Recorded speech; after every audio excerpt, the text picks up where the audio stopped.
ಆತ್ಮೀಯ ವಿದ್ಯಾರ್ಥಿಗಳೇ, ಈ ವಿಡಿಯೋ ಸೀರೀಸ್ನಲ್ಲಿ ನಾವು 6ನೇ ತರಗತಿಯ ಗಣಿತ ಪ್ರಕಾಶ ಇದರಲ್ಲಿ ಬರುವ ಎಲ್ಲ ಚಾಪ್ಟರ್ಗಳ ಲೆಕ್ಕಗಳು ಮತ್ತು ಕಾನ್ಸೆಪ್ಟನ್ನು ನೋಡ್ತಾ ಹೋಗೋಣ.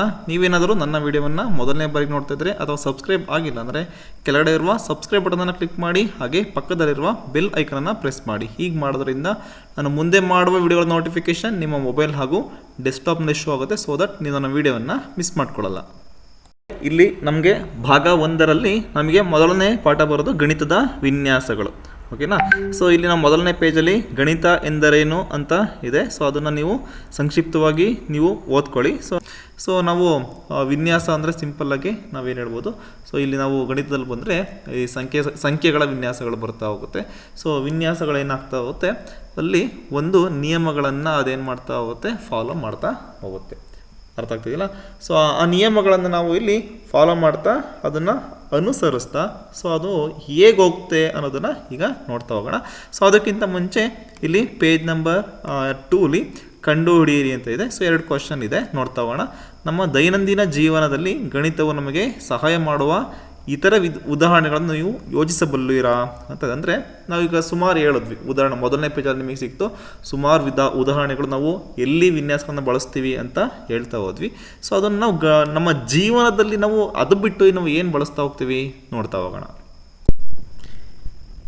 ಇಲ್ಲಿ ನೋಡಿ, ಗಣಿತವು ಹಣವನ್ನು ನಿರ್ವಹಿಸುವುದು, ಆಹಾರವನ್ನು ತಯಾರಿಸುವುದು, ದೂರ, ಸಮಯ ಮತ್ತು ಪ್ರಯಾಣದ ವೆಚ್ಚವನ್ನು ಲೆಕ್ಕಾಚಾರ ಮಾಡುವುದು, ಬೇಕಿಂಗ್, ಮನೆ ಅಲಂಕಾರ ಇತ್ಯಾದಿಗಳಲ್ಲಿ ನಮಗೆ ಸಹಾಯವನ್ನು ಮಾಡುತ್ತದೆ ಅಂತ ನಾವು ಹೇಳ್ಬೋದು.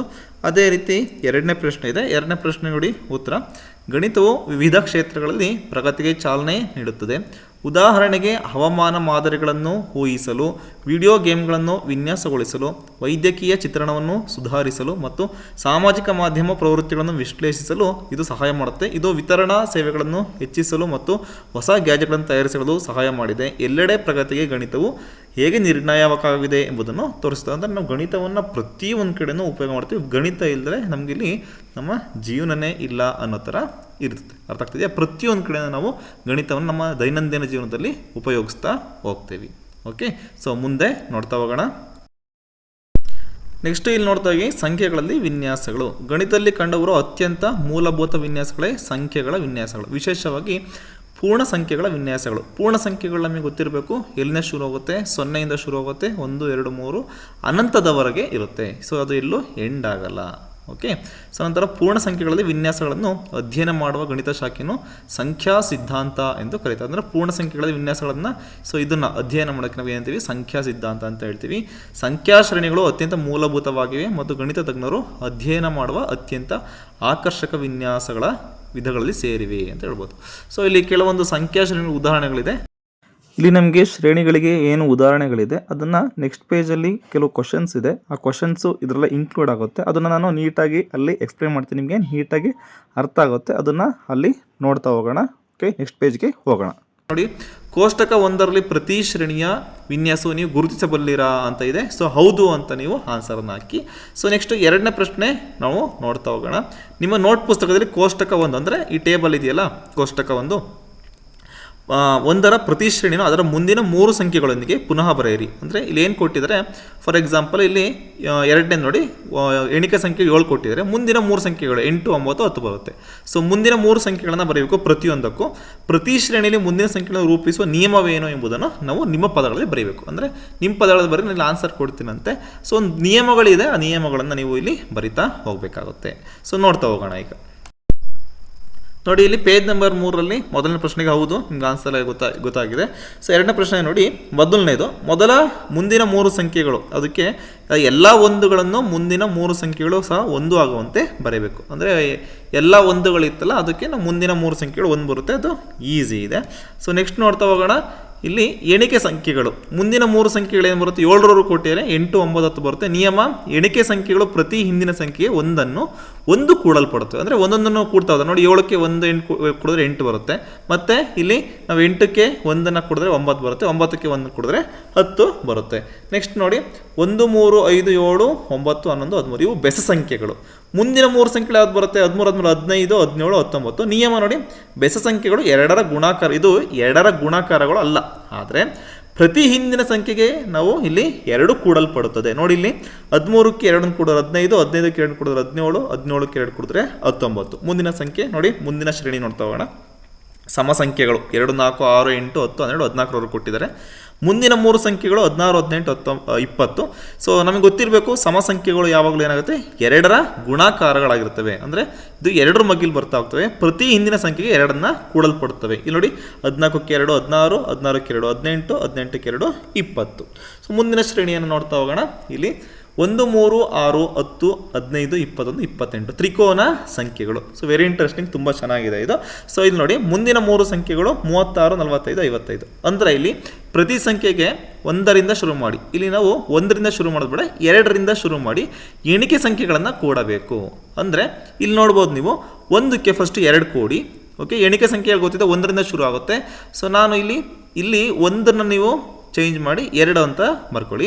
ಸೊ ಅಲ್ಲಿಗೆ ನಾವು ಇಲ್ಲಿಗೆ 2 ಕೊಡ್ತೀವಿ. ನಂತರ ಇಲ್ಲಿಗೆ 3ಕ್ಕೆ ನೀವು 3 ಕೊಡಿದ್ರೆ 6, ನೆಕ್ಸ್ಟು 6ಕ್ಕೆ 4 ಕೊಡಿದ್ರೆ 10, 10ಕ್ಕೆ 5 ಕೊಡಿದ್ರೆ 15, 15ಕ್ಕೆ 6 ಕೊಡಿದ್ರೆ 21, 21ಕ್ಕೆ ಇಲ್ಲಿ ನೀವು 7 ಕೊಡಿದ್ರೆ 28, ನೆಕ್ಸ್ಟ್ 28ಕ್ಕೆ ನೀವು 8 ಕೊಡಿದ್ರೆ 36, 36ಕ್ಕೆ 9 ಕೊಡಿದ್ರೆ 45, 45ಕ್ಕೆ 10 ಕೊಡಿದ್ರೆ 55 ಬರುತ್ತೆ. ಸೊ ಇದು ತ್ರಿಕೋನ ಸಂಖ್ಯೆಗಳನ್ನು ಪಡೆಯೋದು ಹೇಗೆ, ಇದು ನಿಯಮ. ಓಕೆ, ನೆಕ್ಸ್ಟು 1, 4, 9, 16, 25, 36, 49 ಇದು ವರ್ಗಗಳು ಅಥವಾ ವರ್ಗ ಸಂಖ್ಯೆಗಳು ಅಂತ ಹೇಳ್ತೀವಿ. ಮುಂದಿನ 3 ಸಂಖ್ಯೆಗಳು ನೋಡಿ 64, 81, 100. ಹೇಗೆ ಅಂದರೆ ನೋಡಿ, 1 ಹೇಗೆ ಬಂತು ಅಂದರೆ 1 × 1. ಓಕೆ, ವರ್ಗ ಅಂದರೆ ಒಂದನ್ನು ನಾವು 2 ಸಲ ನಾವು ಗುಣಿಸೋದು. ಓಕೆ, ನಂತರ 4 ಹೇಗೆ ಬಂತು 2 × 2 ಅಂದರೆ 2ನ್ನು 2 ಸಲ ಗುಣಿಸೋದು. 2 ಘಾತಾಂಕ 2 ಅಂತಲೂ ನಾವು ಇದನ್ನು ಬರ್ಕೊಳ್ತೀವಿ. ನಂತರ ಅದೇ ನೋಡಿ 49ಗೆ ಬಂದು 49 7 × 7.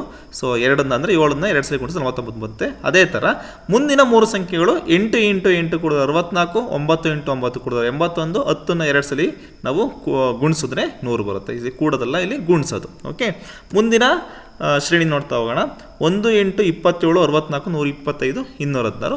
ಇದನ್ನು ನಾವು ಘನಗಳು ಅಥವಾ ಘನ ಸಂಖ್ಯೆ ಅಂತ ಹೇಳ್ತೀವಿ. ಮುಂದಿನ 3 ಸಂಖ್ಯೆಗಳು 343, 512, 729. ಆದ್ದರಿಂದ ಇಲ್ಲಿ ನೋಡಿ 216 ಹೇಗೆ ಬಂತು ನೋಡ್ತಾ ಹೋಗಿ. ಇಲ್ಲಿ 216ನ್ನ 6 × 6 × 6 ಮಾಡ್ತೀವಿ. ಅದೇ ಥರ ಇಲ್ಲಿ ಫಸ್ಟು 1ನ್ನು ನಾವು 1 × 1 × 3 ಸಲ ಗುಣಿಸ್ಬೇಕು. 8 ಬೇಕು ಅಂದರೆ ನಮಗೆ 2ನ್ನ 3 ಸಲ ಗುಣಿಸಿರಬೇಕು. ಅದೇ ಥರ 216 ಬೇಕು ಅಂದರೆ 6ನ್ನು ನಾವು 3 ಸಲ ಗುಣಿಸಿದ್ದೀವಿ. ಆದ್ದರಿಂದ ನೆಕ್ಸ್ಟ್ ಅದು ಬರುತ್ತೆ 7ನ್ನ 3 ಸಲ ಗುಣಿಸಿದ್ರು 343, 8ನ್ನ 3 ಸಲ ಗುಣಿಸಿದ್ರು 512, 9ನ್ನ 3 ಸಲ ಗುಣಿಸಿದ್ರೆ 729. ಇದನ್ನು ನಾವು ಘನ ಸಂಖ್ಯೆಗಳು ಅಂತ ಹೇಳ್ತೀವಿ. ಅರ್ಥ ಆಗ್ತಿದೆಯಲ್ಲ? ಸೊ ಇಲ್ಲಿ ನಮಗೆ ಇಲ್ಲಿ 2 ಆಯಾಮಗಳು 3 ಆಯಾಮಗಳು ಅಂತ ನಿಮಗೆ ಬಂದಾಗ ಮುಂದೆ ಇನ್ನೂ ಚೆನ್ನಾಗಿ ಅರ್ಥ ಆಗ್ತಾ ಹೋಗುತ್ತೆ. ಮುಂದಿನ ಸಂಖ್ಯೆಯನ್ನು ನೋಡ್ತಾ ಹೋಗೋಣ. ಇಲ್ಲಿ 1, 2, 3, 5, 8, 13, 21 ವಿರಹಾಂಕ ಸಂಖ್ಯೆಗಳು. ಮುಂದಿನ 3 ಸಂಖ್ಯೆಗಳು 34, 55, 89. ನಿಯಮ ಏನಿಲ್ಲ. ಸೊ ಇಂದಿನ ಸಂಖ್ಯೆಗಳನ್ನು ನಾವು ಕೂಡ್ತಾ ಹೋಗೋದು. ನೋಡಿ ಇಲ್ಲಿ ಫಸ್ಟ್ 1 ಆಮೇಲೆ 2 ಬರ್ತೀವಿ. 2ಕ್ಕೆ 1 ಕೊಡಿದ್ರೆ 3, 3ಕ್ಕೆ 2 ಕೊಡಿದ್ರೆ 5. ಅದೇ ಥರ ನೋಡಿ ಇಲ್ಲಿ 21ಕ್ಕೆ 13 ಕೊಡಿದ್ರೆ 34 ಬರುತ್ತೆ. 34ಕ್ಕೆ 21 ಕೊಡಿದ್ರೆ 55 ಬರುತ್ತೆ. 55ಕ್ಕೆ 34 ಕೊಡಿದ್ರೆ 89 ಬರುತ್ತೆ. ಸೊ ಇದು ನಿಯಮ. ಓಕೆ, ನೆಕ್ಸ್ಟು ಇಲ್ಲಿ 1, 2, 4, 8, 16, 32 ಇರು 2ರ ಘಾತಗಳು. ಅಂದರೆ 2ರ ಘಾತಗಳನ್ನು ನೋಡಿ ನೋಡ್ತಾ ಹೋಗಿ. ಸೊ ಮುಂದಿನ ಸಂಖ್ಯೆಗಳು 128, 256, 512 ಬರುತ್ತೆ. ಸೊ ಇಲ್ಲಿ ನಮ್ಗೆ 1 ಹೆಂಗೆ ಬಂತು ಅಂದರೆ 2ರ ಘಾತ 0. ಸೊ ನಾನು ಮುಂಚೆ ಹೇಳಿದ ಘಾತ ಅಂದರೆ, ಸೊ 2ರ ಘಾತ ಅಂದರೆ ಮೇಲೆ ಪವರ್ ಕೊಡ್ತಾ ಹೋಗ್ತೀರಾ, ಅದಕ್ಕೆ ನಾವು ಘಾತ ಅಂತ ಹೇಳ್ತಾ ಹೋಗ್ತೀವಿ. ಸೊ ನೆಕ್ಸ್ಟು 2 = 2ರ ಘಾತ 1. 4 ಹೇಗೆ ಬಂತು 2ರ ಘಾತ 2. ಅದೇ ರೀತಿ 64 ಲಾಸ್ಟ್ನೇ ಸಂಖ್ಯೆ ಹೇಗೆ ಬಂತು 2ರ ಘಾತ 6. ಓಕೆ, ನೆಕ್ಸ್ಟು 2ರ ಘಾತ 7 ಬಂದರೆ 128, 2ರ ಘಾತ 8 256, 2ರ ಘಾತ 9 512. ಮುಂದಿನ ಸಂಖ್ಯೆ ನೋಡ್ತಾ ಹೋಗೋಣ. ಇಲ್ಲಿ 1, 3, 9, 27, 729 ಇದು 3ರ ಘಾತಗಳು. ಸೊ ಮುಂದಿನ 3 ಸಂಖ್ಯೆಗಳು 2187, ನೆಕ್ಸ್ಟು 6561, 19683. ಸೊ 1 ಹೆಂಗೆ ಬಂತು 3ರ ಘಾತ 0. ಸೊ ನಮ್ಗೆ ಗೊತ್ತಿದೆ. ಸೊ ನಾವು ಘಾತವನ್ನು 0ಗೆ ಅಂದರೆ ಯಾವುದೋ ಸಂಖ್ಯೆಗೆ ನಾವು ಘಾತನ 0 ಅಂತ ತಗೊಂಡ್ರೆ ಅದು ಅದರ ವ್ಯಾಲ್ಯೂ ಅಂದರೆ ಅದರ ಮೌಲ್ಯ 1 ಇರುತ್ತೆ. ನೆಕ್ಸ್ಟ್ 3 ಹೇಗೆ ಬಂತು 3ರ ಘಾತ 1. 9 ಹೇಗೆ ಬಂತು 3ರ ಘಾತ 2. ಅದೇ ರೀತಿ 729 3ರ ಘಾತ 6. ಸೊ ಆದ್ದರಿಂದ ನೆಕ್ಸ್ಟ್ 3ರ ಘಾತ 7 ಮಾಡಿದ್ರೆ ನಮಗೆ 2187, 3ರ ಘಾತ 8 ಮಾಡಿದ್ರೆ 6561, 3ರ ಘಾತ 9 19683 ಬರುತ್ತೆ. ಅರ್ಥ ಆಯ್ತಲ್ಲ? ಸೊ ಇದು ಪಾರ್ಟ್ 1 ವಿಡಿಯೋ. ಸೊ ಇದರಲ್ಲಿ ನಾವು ವಿನ್ಯಾಸಗಳ ಪರಿಚಯವನ್ನು ಮಾಡ್ಕೊಂಡಿದ್ವಿ. ಮತ್ತು ನೆಕ್ಸ್ಟು ಕೊಟ್ಟಿರೋದಕ್ಕೆ ಮುಂದಿನ 3 ವಿನ್ಯಾಸಗಳನ್ನು 3 ಸಂಖ್ಯೆಗಳನ್ನು ಹೇಗೆ ಬರೆಯೋದು ವಿನ್ಯಾಸಗಳಲ್ಲಿ ಅನ್ನೋದನ್ನು ತಿಳ್ಕೊಂಡಿದ್ವಿ. ಈ ವಿಡಿಯೋ ಇಷ್ಟ ಆಗಿದರೆ ಲೈಕ್ ಮಾಡಿ, ಶೇರ್ ಮಾಡಿ ಮತ್ತು ಸಬ್ಸ್ಕ್ರೈಬ್ ಮಾಡೋದನ್ನು ಮರಿಬೇಡಿ. ನಿಮ್ಮ ಫ್ರೆಂಡ್ಸ್ಗೆ ಎಲ್ಲರಿಗೂ ಈ ವಿಡಿಯೋವನ್ನು ಶೇರ್ ಮಾಡಿ. Thank you.